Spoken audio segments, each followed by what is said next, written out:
অতএব আবারও আল্লাহ নিজেকে দেখাইছে, চিনাইছে, বান্দা তুমি বারবার অল্প অল্প মাঝে মাঝে আযাব দিয়ে আমি রব্বুল আলামিন তোমাকে মনে করাই লাআল্লাহুম ইয়ারজিউন, তুমি যেন নাফরমানি ছেড়ে আমার কাছে ফিরে চলে আসো, ফিরে চলে আসো। অতএব এই আয়াত আল্লাহ কি বললেন?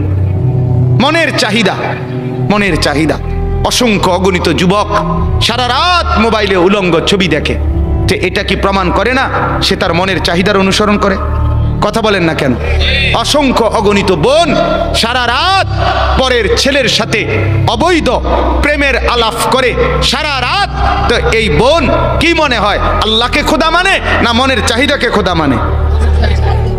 তাইলে আজ 30 বছর বাজারে ব্যবসা, আপনার ইনকাম, আপনার চাকরি, আপনার কামাই, আপনার রোজগারি হারামের উপরে। মিথ্যা বলেন, ধোকা দেন, ওজনে কম দেন, অবৈধ উপার্জন করেন, সুদের লেনদেন করেন, ঘুষের লেনদেন করেন। ছাড়বেন কোন দিন? বর্জন করবেন কোন দিন?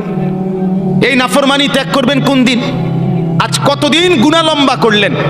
এটা প্রমাণ করে আপনার খোদা আপনার মন, আপনার চাহিদা, আপনার নফস, আপনার খেয়াল, আপনার খুশি, আপনার অবৈধ কামনা বাসনা। নাউযুবিল্লাহ। এবার আসেন পরের কথা। তাহলে এই কথাটা বুঝছেন যে গুনার উপরে দীর্ঘদিন চালু থাকে, চলমান থাকে, মূলত তার খোদাকে, তার মনের চাহিদা। বলেন কি? খোদাকে বলেন না, মনের চাহিদা।